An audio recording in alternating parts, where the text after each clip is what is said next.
नमस्कार, मैं हूं श्वेता। प्योर पटना में आपका स्वागत है। आज है 19 जनवरी, दिन सोमवार। खबरों की ओर बढ़ने से पहले एक नजर डालते हैं आज की सुर्खियों पर। पटना समेत 22 जिलों में पपीते की खेती पर मिलेगा 45,000 की सब्सिडी। आज से पाटलिपुत्र स्पोर्ट्स कॉम्प्लेक्स में सुनी जाएगी खेल शिकायतें।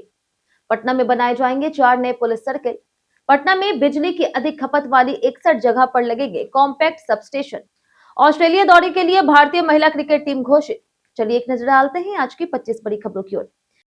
बीपीएसएससी के हवलदार और क्लर्क पदों पर 2 फरवरी तक करे आवेदन।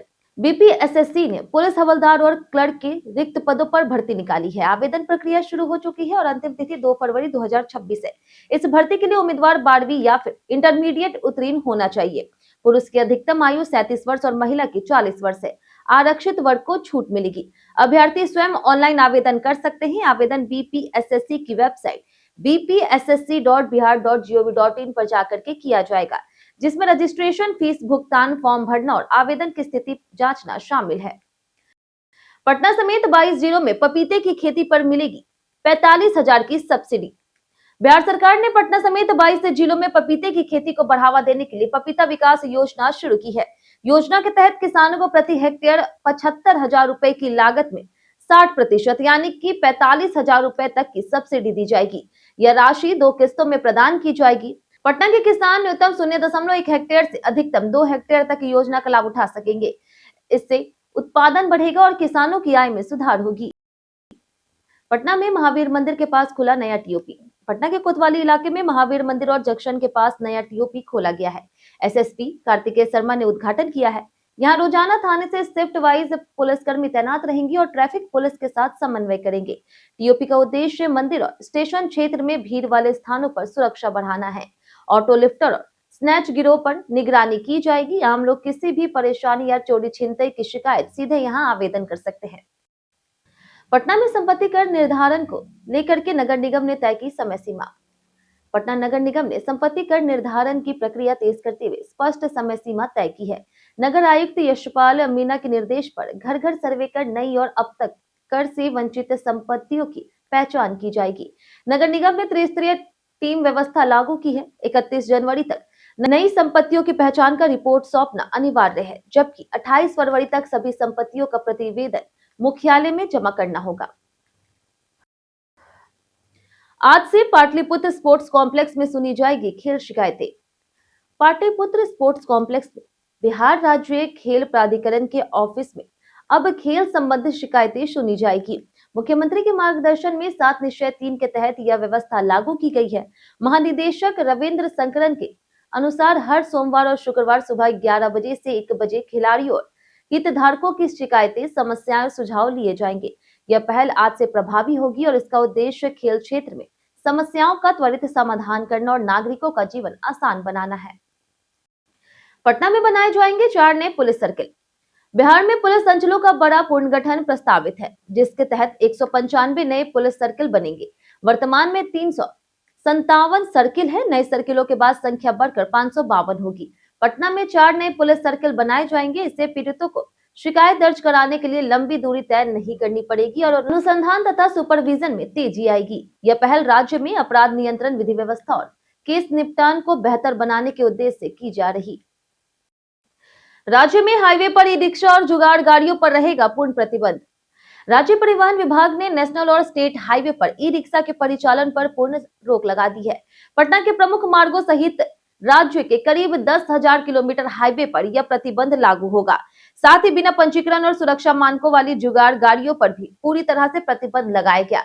विभाग के अनुसार यह फैसला सड़क और यात्री सुरक्षा को ध्यान में रखकर लिया गया है। उल्लंघन पर सख्त कार्रवाई होगी। पटना में बिजली की अधिक खपत वाली 61 जगहों पर लगेंगे कॉम्पैक्ट सब स्टेशन। पटना में बिजली की अधिक खपत वाले 61 स्थानों पर अप्रैल तक कॉम्पैक्ट सब स्टेशन लगाए जाएंगे। इनमें Kankarbagh main road, boring canal road, डाक बंगला, राजा बाजार और नाला रोड शामिल है। प्रत्येक स्टेशन में 990 केवीए क्षमता का डिस्ट्रीब्यूशन ट्रांसफार्मर होगा। इसके अलावा 211 स्थानों पर ट्रांसफार्मर क्षमता बढ़ाई जाएगी और एलटी लाइन को कवर्ड वायर से बदलने का काम होगा। इससे शहर में क्वालिटी बिजली सप्लाई सुनिश्चित होगी और गर्मियों में बिजली ट्रिपिंग कम होगी। दानापुर से रूपसपुर एलिवेटेड मेट्रो ट्रैक का 90% काम पूरा।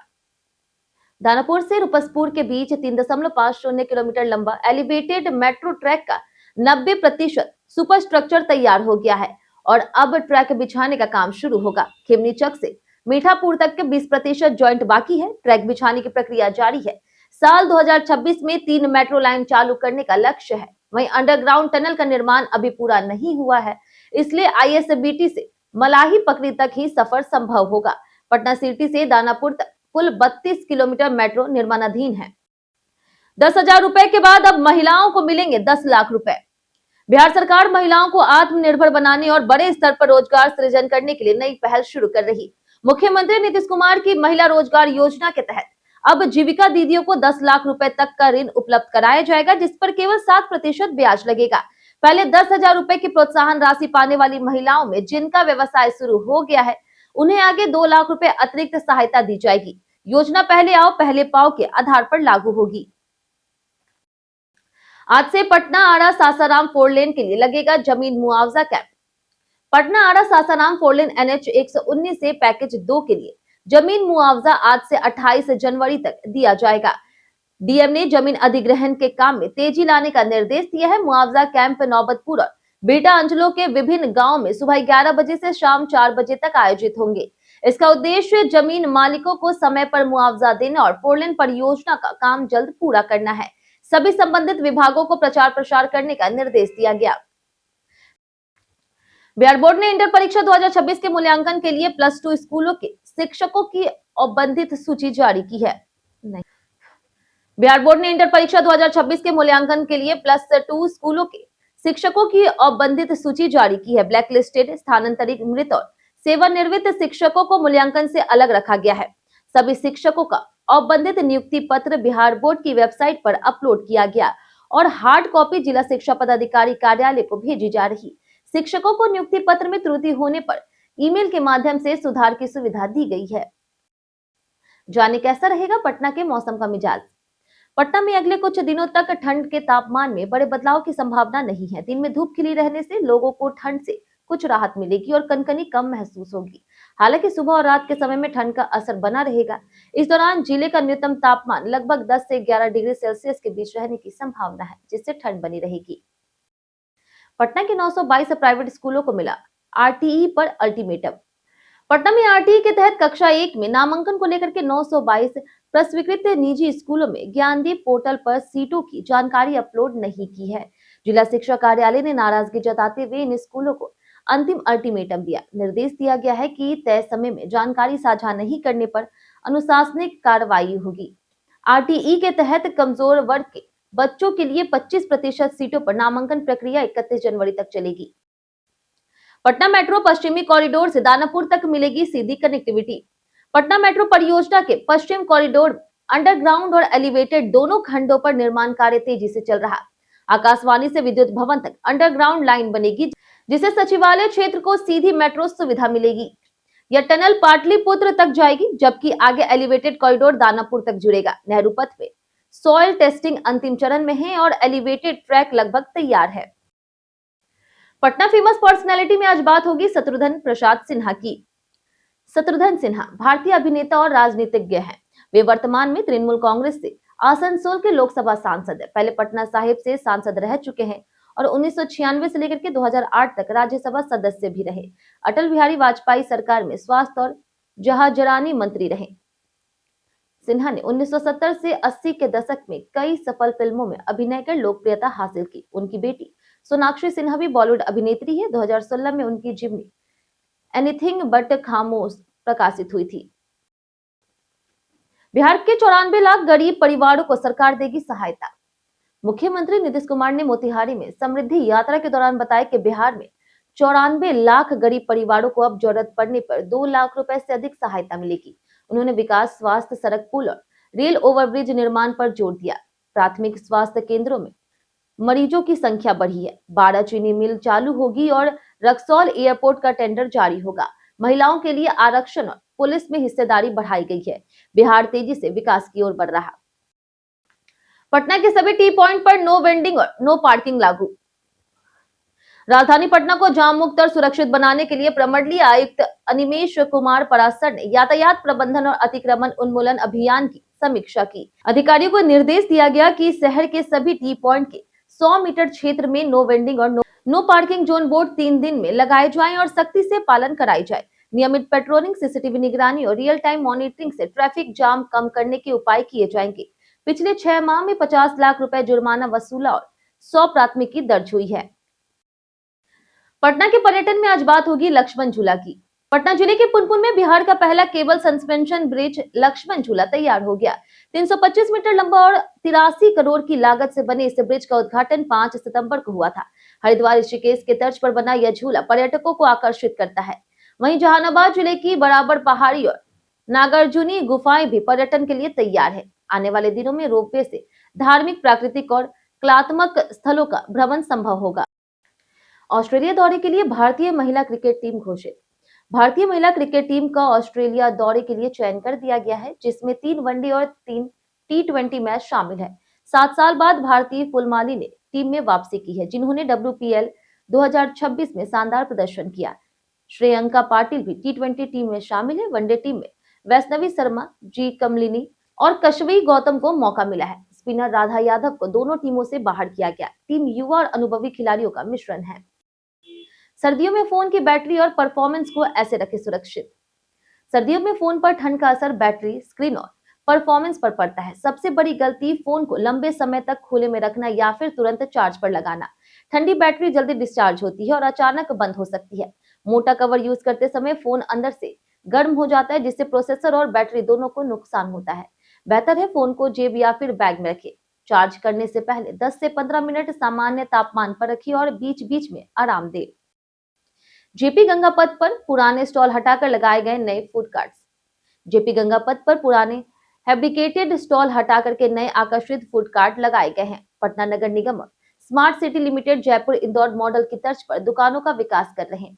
निरीक्षण में पुराने स्टॉल की खामियां पाई गई थी, इसलिए डिजाइन बदलने का निर्णय लिया गया। 3 नए डिजाइन के सैंपल स्टॉल लगाए गए हैं। 280 वेंडरों को प्राथमिकता के आधार पर स्टॉल आवंटित किए जाएंगे। प्रत्येक स्टॉल में बेसिन, फैन, लाइट और अन्य सुविधाएं हैं। लागत लगभग 15.45 करोड़ रुपए होगी। तेजस्वी यादव ने बिहार सरकार पर कसा तंज। नेता प्रतिपक्ष तेजस्वी यादव ने एनडीए सरकार पर तीखा हमला बोला है। उन्होंने कहा कि भ्रष्ट तंत्र और मशीनी यंत्र वाली डबल इंजन सरकार अब अत्याचारियों, भ्रष्टाचारियों और अपराधियों का समर्थन करने वाला बन गई है। बिहार में वोट खरीदी से बनी यह असंवेदनशील सरकार नाबालिग बच्चियों, छात्रों और महिलाओं पर जुल्म कर रही। तेजस्वी ने आरोप लगाया कि ऐसे विभत्स घटनाओं पर सरकार मौन रहकर खुद को महात्मा बनाने का स्वांग रच रही। एनआईटी पटना की नवनीत श्रेय ने एआई क्षेत्र में अंतरराष्ट्रीय पहचान बनाई। राष्ट्रीय प्रौद्योगिकी संस्थान पटना की बीटेक छात्र नवनीत श्रेय ने आर्टिफिशियल इंटेलिजेंस के क्षेत्र में अंतरराष्ट्रीय स्तर पर उपलब्धि हासिल की है। उनका शोध पत्र स्टार रेटेड ट्रिपल एआई 2026 सम्मेलन के लिए चुना गया है, जो सिंगापुर में होगा। वहीं नवनीत ने वेलोर एआई फ्रेमवर्क विकसित किया, जो ग्राहक शिकायतों का उन्नत विश्लेषण करता है। वे नीदरलैंड में मार्च 2026 में अपनी एक्सपर्ट मिक्स टेक्निक पर शोध प्रस्तुत करेंगे। यह एनआईटी पटना के लिए ऐतिहासिक उपलब्धि है। 20,000 रुपए से कम में खरीदे यह स्मार्टफोन। 20,000 रुपए से कम कीमत वाले बेहतरीन स्मार्टफोन की सूची में Oppo K13 5G, Realme 15X 5G, iQZ 10X 5G, Motorola G86 Power 5G और Redmi Note 14 5G शामिल है। ये सभी फोन 50 MP या उससे अधिक के कैमरा सेटअप, बड़ी स्क्रीन, हाई रेफरेंस रेट और शक्तिशाली प्रोसेसर के साथ आती है। इनमें बड़ी बैटरी और फास्ट चार्जिंग की सुविधा भी है, जो अच्छी परफॉर्मेंस और लंबे समय तक उपयोग सुनिश्चित करती है। बीते दिनों जिन्होंने हमारे वीडियो पे लाइक और कमेंट किए थे, उनके नाम है राकेश मिश्रा, अमरजीत कुमार, संजीव कुमार, अनुपमा कुमारी, अंजलि कुमारी, नरेंद्र कुमार, आशीष रंजन, आकाश पांडे, अखिलेश यादव, चंदन महतो, छोटी सिंह, विनय कुमार, सुमित कुमार, मुन्ना सिंह, राम जातन कुमार, दीपक कुमार, निरंजन कुमार, जीतू अहिर, अजय कुमार, दीपांकर कुमार, गुलशन खातून और गौरव कुमार। इसी के साथ बढ़ते हैं आज के सवाल की ओर। आज का सवाल है कि आपको लगता है कि पटना में सार्वजनिक परिवहन सुविधाएं पर्याप्त है? आप अपना जवाब हमें हमारे कमेंट सेक्शन में लिखकर जरूर बताएं। आज के लिए इतना ही। पटना की तमाम खबरों के साथ बने रहने के लिए देखते रहे प्योर पटना। और साथ ही अगर आप यूट्यूब चैनल पर देख रहे हैं तो चैनल को सब्सक्राइब कर दे, और आप फेसबुक पेज पर देख रहे हैं तो लाइक और फॉलो जरूर करें।